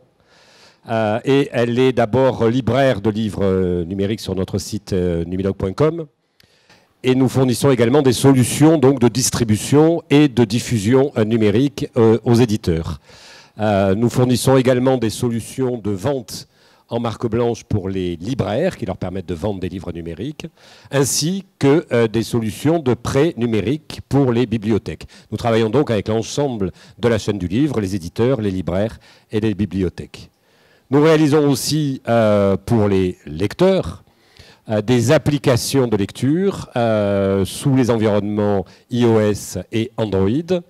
Ces applications de lecture, depuis quelques mois, sont dans l'environnement iOS compatibles avec le format EPUB 3. Ils vont nous permettre de commencer à expérimenter certaines, comment dirais-je, nouvelles publications que les éditeurs, puisque c'est leur responsabilité, voudront bien créer au format EPUB 3. En particulier, on attend des publications de livres enrichis, qui est un des intérêts que peut apporter ce nouveau format. Et nos applications de lecture sont aussi bien dans l'environnement Android que dans l'environnement iOS, adaptées évidemment aussi bien à toutes sortes de textes et de mise en page qu'à la bande dessinée ou au manga. Voilà pour une brève présentation. Compte tenu du fait que nous sommes sur cet ensemble de la chaîne du livre numérique et depuis un bon moment, bien évidemment, nous nous intéressons à la gestion des droits numériques, à cette problématique depuis longtemps. On y est confronté depuis les débuts, puisque de nombreux éditeurs et leurs auteurs ont, avant de se lancer dans le marché du livre numérique, la question de la protection légitime de la propriété intellectuelle. C'est une question qui aujourd'hui dépasse ce point de pure protection, et c'est là que je veux en venir. Je commençais à le dire en introduction tout à l'heure. C'est aujourd'hui une question clé pour notre marché, encore une fois, pour essayer de défendre, de développer, de créer un environnement, un écosystème ouvert, international, qui permette aux lecteurs d'aller vers les différents points de vente sans être enfermés dans ceux qui voudraient faire un oligopole de ce secteur. Donc c'est vraiment une question, je dirais, pour les autres acteurs, cette question-là est une question essentielle, si ce n'est vitale aujourd'hui. C'est pour ça que j'ai souhaité que nous puissions en parler et communiquer sur ces nouvelles solutions qui sont vraiment clés et sur ces questions de gestion des droits numériques. C'est une question complexe, mais en résumé, j'aime bien penser qu'il y a 4 objectifs majeurs pour ces solutions de gestion des droits numériques. Le premier, c'est évidemment de faire le job, c'est-à-dire d'assurer une protection sérieuse des contenus. C'est pour ça que c'est fait. Il faut bien savoir, juste petit point technique là-dessus, il y a parfois confusion. La question, c'est pas d'avoir un super bon outil de cryptage. Ça, tout le monde l'a, enfin tous les spécialistes l'ont, et à peu près le même, et les algorithmes sont les mêmes, et c'est pas le plus différenciant de la chose. Le plus différenciant de la chose, c'est ce que je vais expliquer après, c'est d'avoir un bon protocole de sécurité qui fait fonctionner ce logiciel de cryptage. Et deuxième point essentiel, d'être capable d'avoir un fournisseur de solutions de gestion de droits numériques qui évolue en réagissant à des éventuelles attaques. Tout à l'heure, Spiros de Sony DADC l'a bien expliqué. Le DRM, ce n'est pas un sujet statique, c'est un sujet en permanence dynamique où il faut faire évoluer. Il faut donc avoir en face de soi une compagnie en laquelle on a confiance pour l'évolution face à d'éventuelles attaques. Le deuxième point, tout à fait essentiel, c'est de permettre un parcours client le plus simple possible, le plus fluide possible. Quelqu'un disait tout à l'heure, effectivement, comme si, de faire en sorte qu'on puisse faire comme si le client oubliait qu'il y avait des protections. Le troisième point, et on oublie le terme Digital Rights Management, ce n'est pas que de la protection, il s'agit, ça a été aussi dit tout à l'heure par certains, de créer des modèles économiques, de créer des opportunités de business sur différents marchés. Juste un point évident, qui est illustré par la présence de James English tout à l'heure, pas de prêt numérique sans gestion de droits numériques. Sinon, je donne le fichier, il n'y a plus de prêt, on ne sait plus quel modèle on a. C'est évident, me semble-t-il. Donc le DRM, même si on veut s'en passer pour le marché grand public, on ne sait pas comment faire en bibliothèque. C'est un exemple, mais il y a d'autres exemples. Et le quatrième point, et là, évidemment, c'est un point absolument essentiel dont je viens déjà de parler, c'est de garantir une très très large interopérabilité. Ça veut dire quoi? C'est aussi bien ce qu'on peut appeler interne qu'externe, c'est-à-dire qu'un même dispositif de lecture, on va dire appareil, application, permettent de lire tous les livres, ou qu'un même livre puisse se lire sur tous les dispositifs de lecture. Voilà les 4 points essentiels, et c'est, on va dire, le cahier des charges qu'on essaie de remplir. Par rapport à ce cahier des charges, il faut regarder quelles sont les solutions possibles. Alors, je vais faire un tout petit peu, et puis je vais devenir très concret après, un tout petit peu de théorie, si je puis dire, sur qu'est-ce que ça peut être comme protocole d'authentification, puisque en fait, c'est ça le sujet. Un protocole d'authentification, il y en a plusieurs gammes, et pour être très très général, on va dire qu'il y a une gamme qui repose sur l'idée d'utiliser un mot de passe, on connaît tous ce principe. Un mot de passe, ça va être lié à un contenu, et ça semble très simple. J'ai un mot de passe, j'ouvre. C'est pas si simple que ça n'en a l'air en fait, parce qu'on peut avoir à en gérer d'autant qu'il y a des contenus ou qu'il y a des fournisseurs de mots de passe, premier point. Et deuxième point, est-ce que ça protège vraiment? Ça vous protège vous-même, mais d'un autre côté, si vous avez envie de le repasser à X, qu'il le repasse à Y, qu'il le repasse à Z, ça ne protège pas celui qui a diffusé initialement contre une rediffusion absolument infinie des contenus. Donc on en pense qu'on en veut, mais ça ne fait pas le job. L'authentification, c'est l'autre solution, c'est la vraie solution, on va dire, pour une solution sérieuse de Digital Rights Management. Ça veut dire qu'on va reconnaître la personne, on va identifier le client. Donc ça requiert un certain protocole, je vais y venir. Ça permet d'accéder à différents contenus et ça permet réellement de contrôler la rediffusion et de créer des modèles économiques. Je donne juste un petit exemple, une petite illustration ici, on est loin du livre, mais imaginez, c'est comment dirais-je, un sujet classique pour utiliser des protocoles de sécurité. Vous devez franchir des portes. Évidemment, on connaît tous les deux systèmes. Vous pouvez avoir des digicodes, donc vous devez retenir le mot de passe. On a beaucoup de gens aujourd'hui en chat dans leur immeuble. Évidemment, ça fonctionne, mais enfin la difficulté, c'est que d'une part, il faut s'en rappeler que ce n'est pas le même digicode selon la maison où vous allez, donc il faut se rappeler d'autant de digicodes que vous avez d'amis. Et d'autre part, vous pouvez le repasser, le repasser, le repasser. Et par conséquent, c'est pour ça, tous les gens qui ont une maison avec un digicode le savent, que ça change régulièrement. Pourquoi ça change? Parce qu'au bout d'un moment, on se dit que le mot de passe est dégradé et que tout le monde dans le quartier est là, et donc ça ne sert plus à rien. Donc en fait, on voit bien que c'est un système, à la base, qui est un système très très faible de sécurité. Par contre, dans les endroits vraiment sécurisés, on utilise des authentifications par biométrie, et vous allez mettre par exemple votre empreinte digitale, et là c'est à la fois simple, vous n'avez rien à retenir, ça peut passer toutes les portes, et on est sûr que vous n'allez pas repasser votre doigt avec quelqu'un d'autre, donc ça marche mieux. Donc voilà les deux principes. Donc on va rester sur cette idée de l'authentification, mais ça ne règle pas tout. La question maintenant, c'est quel type d'authentification. Alors là, rassurez-vous, je ne vais pas rentrer dans le détail de ce schéma technique. Il est à disposition de ceux qui sont plus experts et qui veulent ensuite en discuter et rentrer dedans. C'est simplement pour vous indiquer, effectivement, comme le disait tout à l'heure Spiros et d'autres intervenants, c'est un sujet complexe. Et c'est pour ça qu'il faut des sociétés spécialisées pour mettre en œuvre ce genre de technologie DRM. C'est compliqué. Donc il y a effectivement, là, je fais ce qu'on appelle un diagramme de séquence qui montre tout ce qui se passe entre les différents intervenants. Mais je vais vous simplifier ça, vous allez voir très vite. On suppose qu'il y a un client qui a un libraire, pour faire simple, qui fait fonction aussi de distributeur ou qui est en relation avec un distributeur. Et puis on a un serveur DRM et on a l'application de lecture qu'utilise le client. Une première manière, c'est de dire j'ai un identifiant qui est mon identifiant DRM. On connaît tous ça, c'est le fameux Adobe ID par exemple. Bon, no comment. Ça a un avantage malgré tout, c'est que ça fonctionne pour tous les gens qui utilisent Adobe. C'est pour ça que je l'appelle techniquement universel, donc ça fonctionne sur toutes les librairies. Ça a un gros inconvénient, c'est que ce n'est pas simple, parce qu'il faut se retenir un deuxième identifiant, et tous les gens qui pratiquent ça à différents niveaux savent que ça crée du support client important, de l'insatisfaction, et donc que ça réduit le marché, et donc il faut trouver une meilleure solution.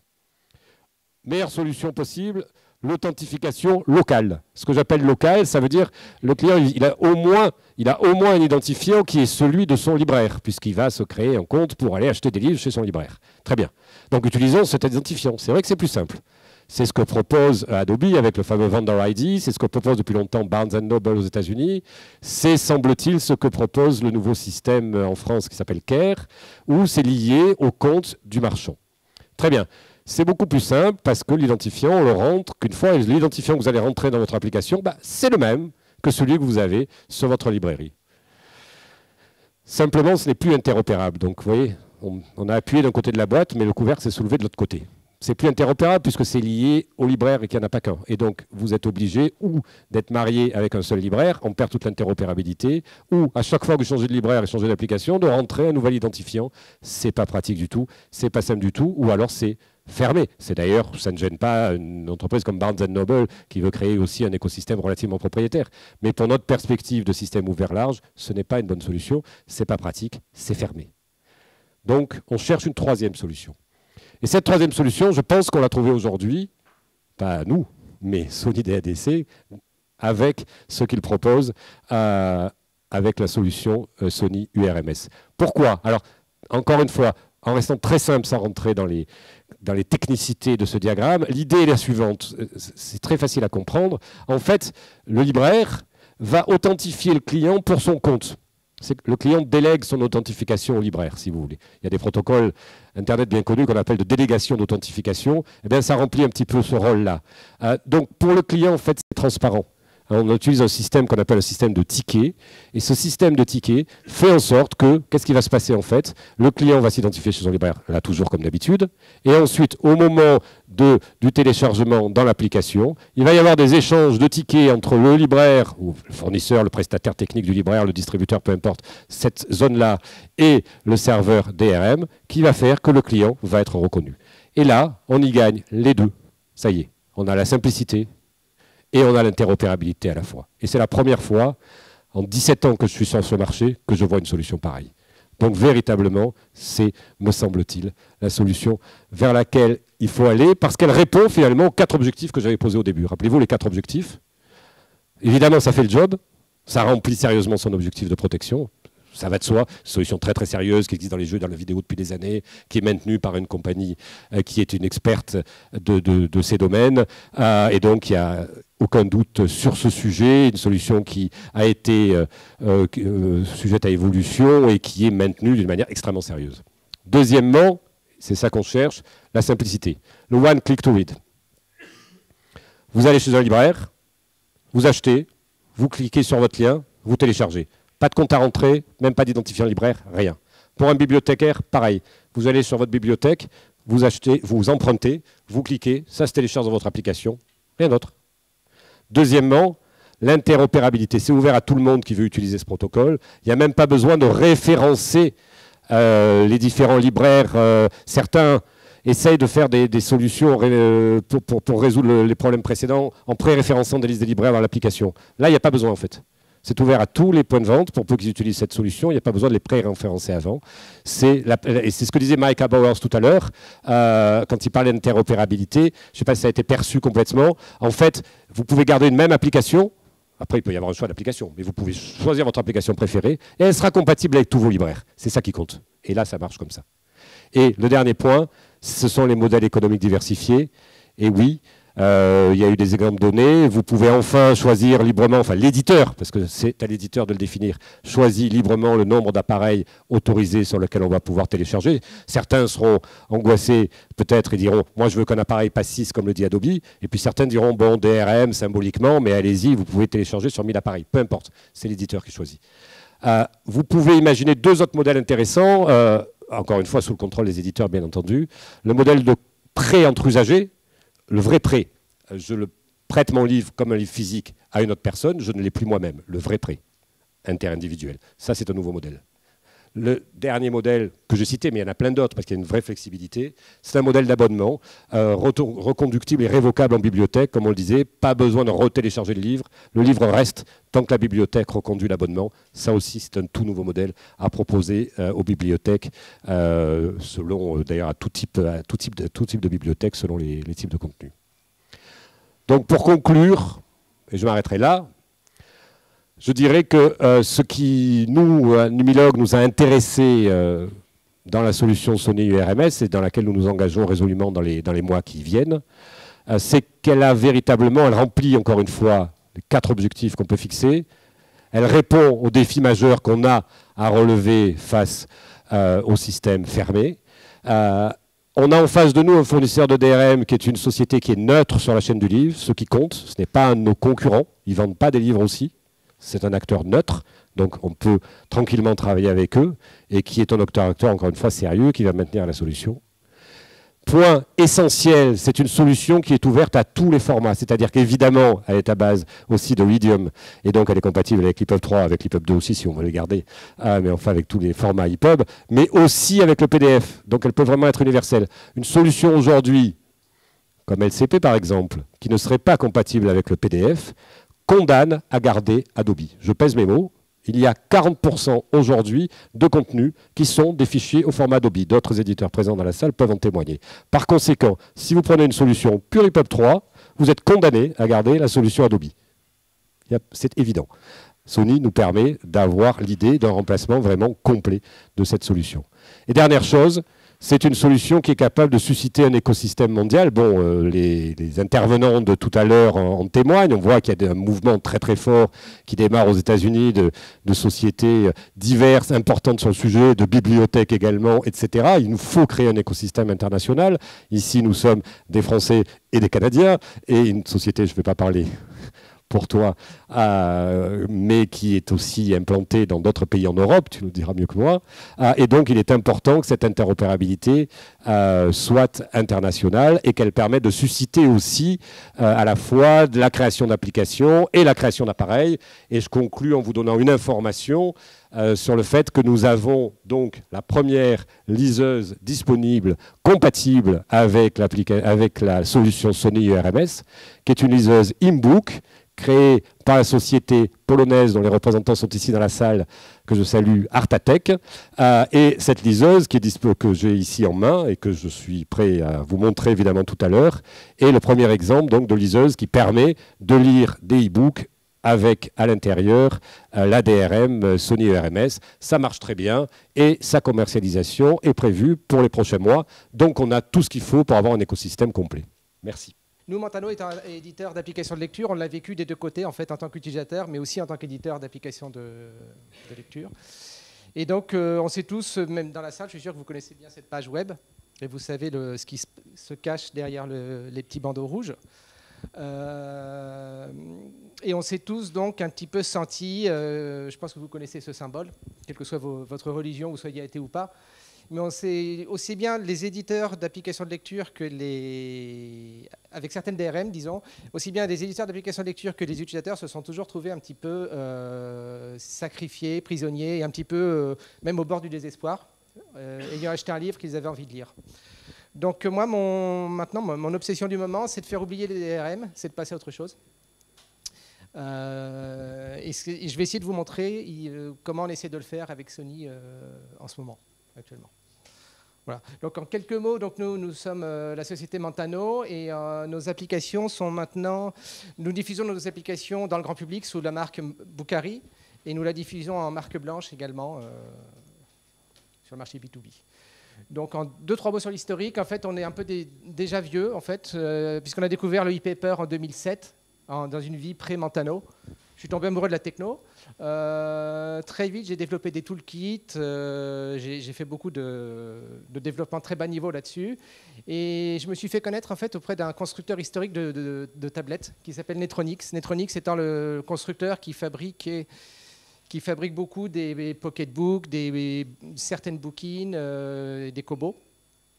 Netronix a eu son heure de gloire. Je pense qu'aujourd'hui, ils sont un petit peu moins sur le marché du paper, mais ils restent présents, quoi. Et en fait, donc, j'ai été consultant et en 2010, ils m'ont demandé ce que j'aimerais faire avec eux. Et donc, j'aurais dit que j'avais une vision d'une tablette e-paper flexible avec un stylet à destination de l'éducation. Je rêvais d'une tablette qui ressemble à un tapis de souris, en fait, et dont on oublie le côté électronique. Donc, j'ai créé Mantano avec eux en 2010. Et pendant un an, on a vécu dans le petit univers que Mickaël, qui vient d'arriver, je crois, connaît bien, des prototypes de tablettes, plus ou moins réussis. Et au bout d'un an, on a compris que ce n'était pas vraiment notre métier et on s'est recentré sur le logiciel. Donc on a très rapidement sorti une première application Android qui a fait beaucoup de bruit. On a très vite eu une très très bonne réputation. Et pour faire simple, 2 ans après, on est sorti sur iOS. Et ensuite, Bill McCoy nous a demandé de rejoindre la fondation Ridium. Donc j'ai été invité par Bill et puis ainsi que par Maïka qui est ici présent. Et ensuite, en 2016, donc on a contribué à Ridium. Et en 2016, on a fait une contribution majeure qui est très appréciée par Sony, c'est-à-dire qu'on a développé la partie cliente de la DRM LCP. Et on a reversé le source code, le code source à la fondation Ridium de manière à ce que EDR Lab puisse démarrer ses travaux. Donc, là, j'espère ne pas me faire sortir de la salle par Sony. Mais pour nous, c'était en fait intéressant nous, on cherchait une alternative en fait à Adobe, et c'était intéressant de regarder du côté de LCP, et on continue de regarder d'ailleurs du côté de LCP. Et en 2016, c'est une année clé aussi parce qu'on a noué un partenariat avec une boîte hyper fiable qui s'appelle Datalogix, qui a ce que nous n'avons pas, c'est-à-dire qu'ils ont une force de vente et un support ultra professionnel. Donc pour nous, c'était quand même une très belle opportunité. Et donc l'événement majeur aussi, c'est que nous sommes ici aujourd'hui. Donc à ce stade, où en sommes-nous concrètement? Concrètement, en fait, on a des applis sous iOS et Android qui, en fait, sont installés sur à peu près 10 millions, un peu plus de 10 millions d'appareils. Et aujourd'hui, dans nos applications, en fait, on a 3 choses. On supporte les 3 DRM, donc la DRM historique Adobe, la DRM Sony et LCP. Alors évidemment, ça peut faire grincer certaines dents, mais simplement, il faut bien comprendre que nous, en tant que fournisseurs, on doit être capable de répondre à un maximum de besoins. Donc, en fonction des acteurs, on a des acteurs qui avaient de l'Adobe, qui veulent migrer vers Sony. Donc, nous, on est capable de répondre aux besoins de ces gens-là, puisque nos applis supportent les deux. Donc, on peut fournir 2 applis séparées, une Adobe et une Sony, et l'utilisateur ne sera pas perdu. On peut aussi en fournir une seule qui intègre les deux. Mais en fait, à la base de tout, la manière dont on a conçu cette intégration multi-DRM, c'est qu'on s'est dit qu'en fait, les utilisateurs s'en fichent complètement de la DRM. Et en fait, donc, ce que nous avons fait dans une application qui nous sert un peu de vitrine, c'est qu'en fait, on a créé une gestion unifiée des comptes DRM. C'est-à-dire que dans l'application, il y a un endroit où vous configurez votre compte. Vous choisissez simplement le type de compte. Donc, en fait, dans cette liste, vous allez trouver une liste de magasins. À gauche, dans la colonne de gauche, en gras, c'est les noms des magasins, en gros. Et à droite, vous avez juste, en caractère léger, le type de DRM. Parce que, en fait, l'utilisateur s'en fiche un peu de la DRM. Et ensuite, vous vous authentifiez et vous vous retrouvez avec la possibilité dans nos applications de gérer une liste de comptes. Et donc, nos applications sont vraiment multi-DRM à la base. Évidemment, la solution, on va voir maintenant qu'en fait, avec la solution Sony, on peut faire quand même plus de choses qu'avec les autres. Et donc nous, on a essayé d'aller le plus loin possible avec Sony. Et en fait, donc on arrive à une solution dans laquelle il n'y a plus rien à saisir pour l'utilisateur. Vraiment, l'utilisateur oublie complètement la DRM, et sans être dans un écosystème complètement propriétaire, en fait. Donc, en gros, nous, aujourd'hui, ce qui fonctionne déjà et qui est montrable, c'est qu'en fait, quand les gens achètent un livre, la première fois dans un magasin donné, ils reçoivent un lien, appelons-le un lien magique, qu'ils reçoivent par email ou à la fin du processus de paiement. Et ce lien va installer l'application de lecture, authentifier l'utilisateur, et l'application va se lancer et le livre sera présent. Donc il y a vraiment, la DRM est complètement transparente dans cette histoire. Et on s'est amusé à voir comment en fait on pouvait utiliser ça pour faciliter les ventes. Donc l'idée que vous allez voir dans la démo, c'est qu'en fait on s'est amusé à faire un système dans lequel, quand l'utilisateur ouvre l'appli après avoir acheté un livre sur un magasin, il se retrouve en fait avec un accès au catalogue du magasin lui-même, et même un branding, c'est-à-dire une espèce de branding dynamique. Vous avez un écran d'accueil qui sera aux couleurs du magasin dans lequel l'utilisateur a acheté son livre. Donc la démo, j'espère qu'elle va fonctionner. Elle est très courte, j'espère que j'ai le temps simplement. 5 minutes. 5 minutes, ok. Donc c'est notre app iOS. Je ne sais pas s'il faut que je tape pour que ça démarre. Ah, QuickTime n'est pas disponible, ok. Je n'avais pas vérifié ça. Bon, en gros, la démo illustre ce que je viens de vous dire. Vous pouvez me croire, ça fonctionne. Je peux le montrer après. Et je peux aussi, avec plaisir, venir vous voir. Le fichier est protégé. Le fichier est protégé. Voilà. Donc nous, en fait, que nous apporte, qu'est-ce qui est de la part de Mentano et de Sony dans l'histoire? En fait, là, URMS est une clé, en fait, parce qu'en matière d'expérience utilisateur, il y a un petit détail qui n'a pas été abordé, c'est qu'en fait, avec cette DRM, avec URMS, il y a une centralisation des achats qui est faite côté Sony, et une centralisation qui est complètement anonyme, rassurez-vous. Donc Sony ne sait rien de ce que vos clients lisent et n'ont pas leurs emails, mais quand un achat est fait, votre fournisseur technique de DRM fait un appel pour dire à Sony, il y a tel utilisateur, donc on fournit en fait 2 identifiants, un identifiant d'utilisateur et un identifiant de contenu. Et comme ça, Sony garde la trace. Ce qui fait que l'application est capable ensuite d'aller interroger périodiquement Sony pour connaître la liste des titres achetés par une personne, achetés ou empruntés par un utilisateur. Donc ça paraît un détail, mais c'est assez agréable et ça permet vraiment de rendre les choses vraiment transparentes. Au niveau de la sécurité, je ne vais pas revenir dessus, mais c'est vraiment extrêmement robuste. Et les modèles d'affaires, bon, les présentations plus business qui ont été faites avant moi, je pense, vous auront convaincu. Et juste un mot par rapport à l'équipe, c'est vrai, de Sony et de Denuvo. C'est vrai que pour nous, on est une entreprise très technique, en fait. Et ce qui est agréable là, c'est qu'on a des interlocuteurs qui sont ultra réactifs, ce qui change par rapport à un passé lourd, et très très ouvert aux évolutions. Donc ce que je vous ai montré n'était pas possible au départ quand on a pris en main le kit. Le fait d'avoir la liste, d'avoir des applications vraiment indépendantes des stores. Mais Denuvo a très vite bougé et a fait ce qu'il fallait pour permettre ce genre de choses. Donc c'est quand même un gros plus. Et puis donc pour aller plus loin, et ça rejoint un peu la conclusion de Denis, c'est que les gros lecteurs utilisent des liseuses.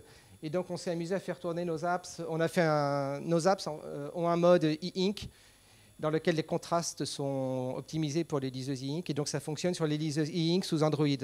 C'est juste à titre, c'est pas du tout optimisé. C'est juste optimisé en termes de contraste, mais pas en termes de performance.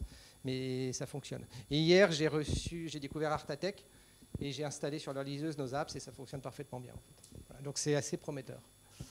Ah oui, un mot que j'ai failli oublier, c'est que donc Datalogix nous distribue. Donc si vous voulez des white labels, donc Datalogix se charge de la commercialisation white label de nos apps sous la marque Bookvia. Bookvia est leur vitrine en fait. Donc nous, Mentano, on prend en charge des white labels, on va dire à petite échelle, si vous voulez, en local. Les gens qui nous connaissent parce qu'on a une réputation, qu'on est français, peuvent préférer passer par nous. Mais sinon, la machine de guerre, je dirais, c'est quand même Datalogix. Ils sont ici pour surveiller ce que je dis, d'ailleurs. Ils sont venus à 3. Ok, donc voilà, ça c'est la page de leur site web. C'est une fierté pour moi, mais voilà. C'est vrai, innovant. Bonjour, donc je m'appelle Philippe Belin, dans la société Immanence. Bon, beaucoup de choses ont déjà été dites. en anglais, en français, très technique, et par des gens qui sont vraiment du monde de l'écosystème du livre. Bon, nous, on est un petit peu décalé par rapport à ça, puisqu'on est une société qui a environ une dizaine d'années, donc qui fait 35 personnes. Très orientée innovation, donc très tech, hein, un peu façon Montano ou façon Sony des Nouveaux, et donc située en région parisienne. Bon, notre cœur de... En fait, nous, on vient du monde de la presse, hein, quand même beaucoup. Et bon, on a trois activités rapidement. Le digital publishing, on travaille avec des éditeurs pour élaborer leurs ouvrages ou leurs documents, leurs magazines, si on parle de presse. Donc voilà, on développe des plateformes dédiées à ça. On fait aussi de la diffusion en B2B. Et donc là, on fait de l'agrégation de contenu. Donc pour de l'aérien, pour des entreprises. Et puis, on est aussi dans le domaine du e-learning, bon, qui utilise également du livre. Et donc, c'est l'une des raisons pour lesquelles on est aussi intéressé à utiliser ces technos dans le domaine de la formation. Bon, notre parcours dans le livre, bon, nous, donc, on réalise des plateformes de services et bon, qui sont donc à destination donc de clients, comme je disais tout à l'heure, B2B ou bien des grands éditeurs. On a une grosse expérience dans le domaine de la sécurisation des contenus depuis une dizaine d'années. Et donc, nous, on avait l'habitude de travailler avec une DRM maison. Puisqu'à l'époque, il n'y avait pas forcément grand-chose. Nous, on voulait pas... on avait de très, très gros volumes. Hein. On a diffusé l'année dernière plus de 30 millions de documents, bon, plus largement de presse. Hein. Et donc les aspects économiques étaient quelque chose de très, très, très important. Donc on a longtemps travaillé autour de notre DRM maison. Mais ce qui va à peu près dans le domaine de la presse pour un document qui est périssable, assez rapidement périssable, fonctionne beaucoup moins bien dans le domaine du livre, donc avec des documents qui sont à valeur beaucoup plus pérenne. Alors, nous, on n'a jamais travaillé avec Adobe, donc on ne connaît pas. Notre DRM maison ne fonctionnant pas, en fait, on s'est intéressé à ce qui pouvait exister. Et c'est de façon assez naturelle qu'on s'est dirigé vers la techno URMS pour des raisons que je vais expliquer par la suite. Alors, on est un petit peu... nous, notre ambition, c'est... on ne prétend pas forcément être un gros player comme les gens qu'on a vus jusqu'à présent. Par contre, on s'est rendu compte qu'il y avait une demande de mettre à disposition des applications de lecture pour des stores, des plus petits stores ou des stores éditeurs qui ont peu ou très peu de moyens de développement.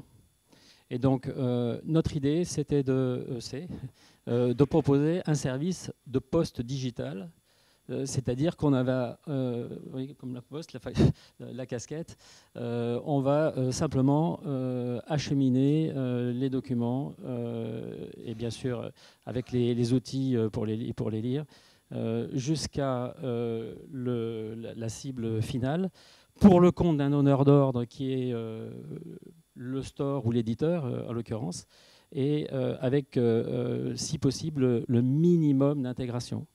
Et donc, l'idée, c'est que ce service qui s'appelle Ready prenne en charge, finalement, tous les échanges avec URMS. On va recevoir nos ordres de livraison de la part du store et on va réaliser ce service. Ça, c'est la vision, je dirais, on va dire moyen terme. À plus court terme, on peut livrer des apps de lecture, bon, pour le compte des gens que ça intéresse. Voilà, donc ici, de façon assez simple, en fait, le service, donc Delivery Service, donc Ready, en fait, donc reçoit ses ordres du store, manage toute la partie échange avec Sony et joue le rôle d'interface avec la partie app et lecteur. Bon, pourquoi URMS? Donc, nous, on est arrivés après les autres, hein, puisqu'on n'a pas zéro expérience Adobe, donc plus vierge de ce côté-là. Nous, ce qui nous a plu, c'est le côté, alors d'abord le côté industriel, qui est quand même une garantie pour les éditeurs. C'est-à-dire la possibilité pour les éditeurs de se reposer sur quelque chose de fiable, de pérenne, et pour toutes les raisons qu'on a exposées tout à l'heure, qui peuvent être partagées, etc., etc. Ouvert, etc. Bon, la deuxième chose, c'est que c'est pas seulement une techno, ça on l'a déjà dit aussi, mais qu'il y a un gardien du service. Bon, nous ayant certes dans un contexte plus maison, mais ayant finalement et continuant d'assurer notre DRM maison pendant tous les jours et depuis une dizaine d'années, on sait l'énergie que ça demande, le fait que de temps en temps il faut modifier un certain nombre de choses pour ne pas être craqué trop facilement. Quand il y a des problèmes sur certaines plateformes, il faut suivre, etc. etc. Bon, eh ben, s'il y a des gens qui prennent ça en compte et qui le font bien, je veux dire honnêtement, autant que ça soit sous-traité, et donc avec quelqu'un qui assure ce service, j'irai tous les jours, et cette continuité-là. Bon, la prise en compte du login password, bon, ça tout le monde en a parlé, mais effectivement d'éviter d'avoir à créer un compte ailleurs, parce que ça c'est vraiment insupportable, difficile à gérer. Hein. Je me souviens d'avoir vu des stats à un moment donné du pourcentage de gens qui, après le premier achat, ayant acheté l'ouvrage, abandonnaient la lecture simplement parce qu'ils n'arrivaient pas à ouvrir le document. En fait, tu as probablement beaucoup plus d'expérience que moi dans ce domaine-là. Et puis, bon, bien sûr, l'idée c'est de s'appuyer sur la techno pour tirer parti de fonctionnalités qui sont natives dans la techno. Donc le prêt, bien sûr, la péremption, c'est-à-dire le fait de pouvoir révoquer, pouvoir récupérer le droit. Donc ça c'est la préemption. Et puis la péremption, c'est de pouvoir affecter des droits pour une durée donnée. Et donc voilà, c'est d'avoir tout le contrôle à tout moment sur la façon dont on affecte nos droits, puisqu'un droit n'est pas toujours une licence définitive. Hein. D'ailleurs, de moins en moins. Moi, des expériences que j'ai ou des contacts qu'on peut avoir, très souvent, ce sont des licences temporelles. Donc, il faut être capable de gérer ça. Tout n'est pas que store avec un achat, une licence définitive de quelque chose que j'ai jusqu'à la nuit des temps. Les choses sont parfois un peu différentes. Voilà, alors où on en est, en fait, on a une plateforme de service qui est en cours de développement, et donc on a des expériences d'implémentation de la technologie URMS. Donc par exemple, un éditeur italien qui s'appelle Edi Hermes. Voilà, où là l'idée c'est de vendre, alors pour le coup des packs de vidéos, donc ce sont des EPUB un peu spéciaux. Où finalement, ce qu'on vend, c'est un pack. Un pack, c'est un ensemble, c'est un droit à un ensemble d'EPUB, à un ensemble de vidéos. Chaque vidéo étant intégrée dans un EPUB. D'accord ? Donc là, typiquement, par exemple, ce qu'on vend, c'est un pack. C'est pas un document que j'ai pour tout le temps. Je peux le télécharger ou pas le télécharger. Et donc voilà, là aussi, il faut adapter les business models. Donc chose qui se fait très bien avec URMS. La partie store, en l'occurrence, a été implémentée par l'éditeur lui-même. Et donc, c'est disponible sur iOS et Android. Bon, alors je vous montre très vite, mais éventuellement, si vous voulez voir une petite démo, ou alors on l'a fait après, je ne sais pas si... Oui, donc... Oui, tu veux. Alors, par contre, j'ai vu que là, ça c'est du HDMI, et là, tu n'as pas du HDMI. Donc, du coup, il faut que tu prennes le câble en dessous. Bon, c'est un lecteur, hein. Donc simplement orienté vidéo.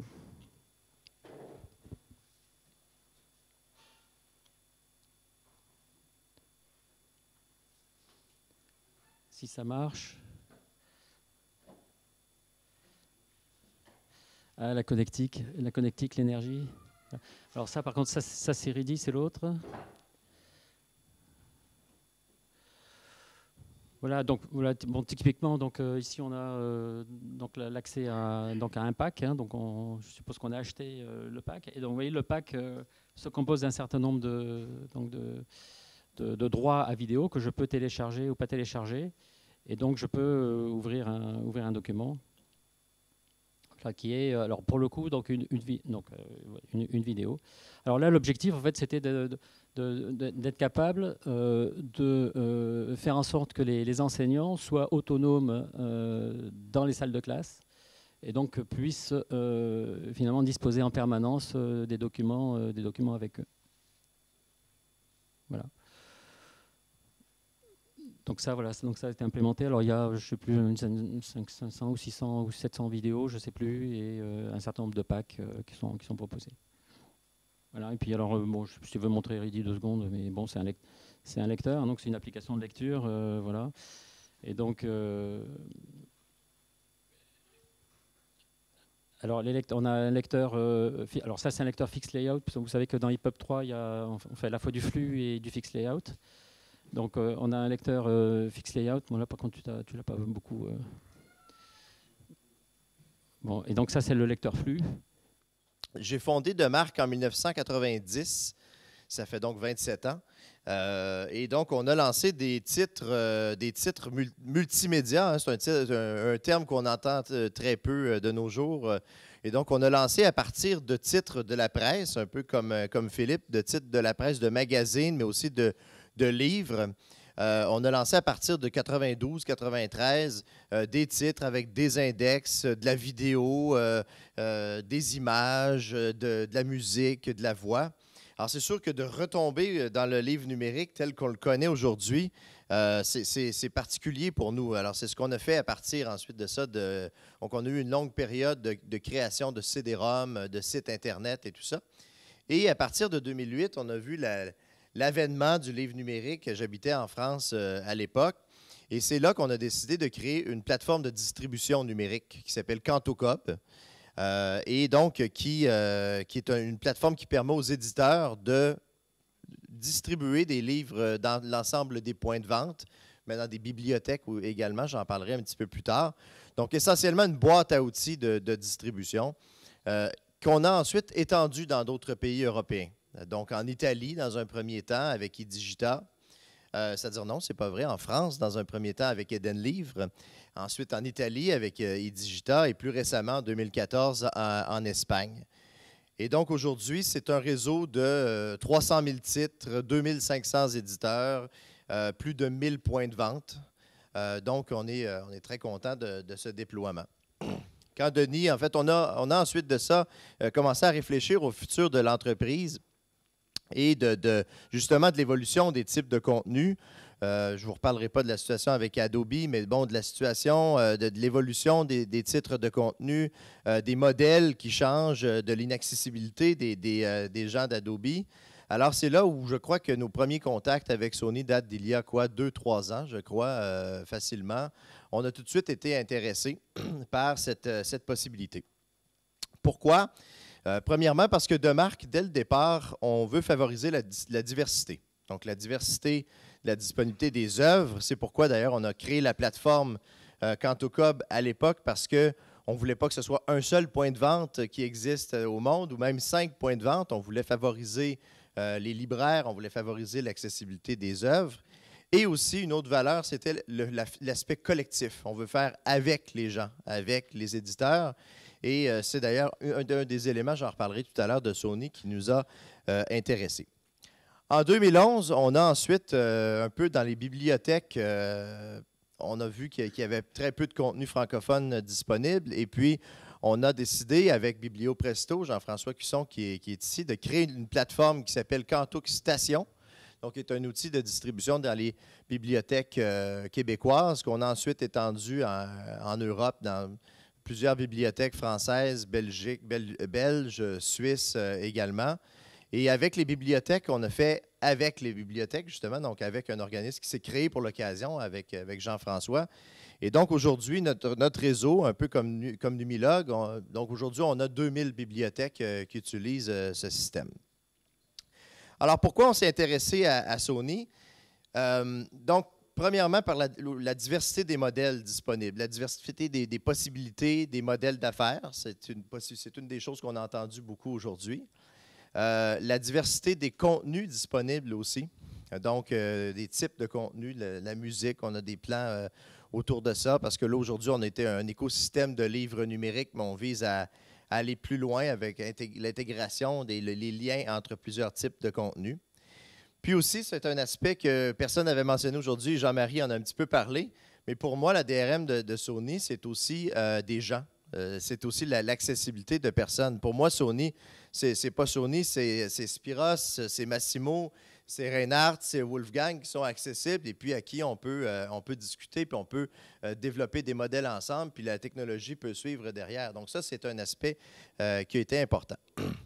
Sur la vision de DRM de marque, la décision qu'on a prise, nous, c'est d'être un peu agnostique, si on veut.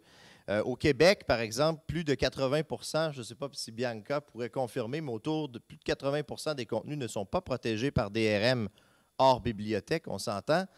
Donc, il y a une vision très sans DRM et on a souscrit à cette vision-là pendant longtemps.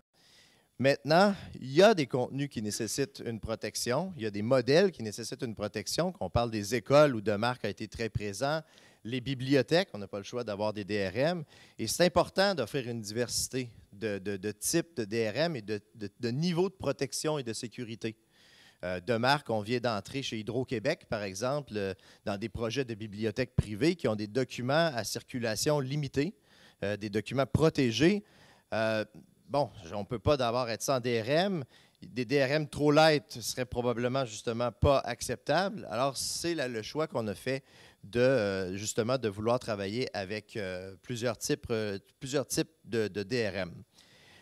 On commence là, donc on a commencé l'implantation. Ce que j'allais dire tout à l'heure, c'est que j'ai bien apprécié l'invitation de Denis de travailler ensemble ce projet. C'est à peu près le premier qu'on fait. On a des relations commerciales, mais c'est le premier projet où véritablement on travaille ensemble. Et puis vous avez vu, on a commencé à 4, on a fini à 8 entreprises, 10 entreprises. Demarque a aussi cette vision de travailler avec l'industrie. Hein. Souvent, on se réjouit d'avoir dans notre réseau 2500 éditeurs, 1000 points de vente, 2000 bibliothèques. C'est cette idée de travailler sur une infrastructure collective. Dans le fond, tous ces gens sont des entrepreneurs qui veulent travailler ensemble, plusieurs entrepreneurs, que ce soit des libraires, des éditeurs, des petites structures comme les nôtres. Mais ce que j'ai découvert aussi chez Sony, c'est qu'avec De Nouveau, c'est également une petite structure. Donc, il y a la super structure de Sony, mais De Nouveau, c'est une petite entreprise, enfin une moyenne entreprise avec qui il est facile, il est agréable de travailler. Alors, on est très content d'être ici aujourd'hui, de voir un peu l'engouement, mais aussi ne serait-ce que d'avoir pu se rencontrer et de travailler ensemble à développer ce monde de l'évolution du livre numérique, parce qu'on ne s'arrêtera pas à ce que ça on fait aujourd'hui dans le livre numérique. Donc, c'est ce qui nous a réjouis. Donc, merci beaucoup d'avoir été là. Je vais laisser, juste pas moi qui conclue officiellement, mais on m'avait donné la responsabilité de rassembler un peu de certains nombres de choses qui avaient été dites aujourd'hui. Donc, merci à tous.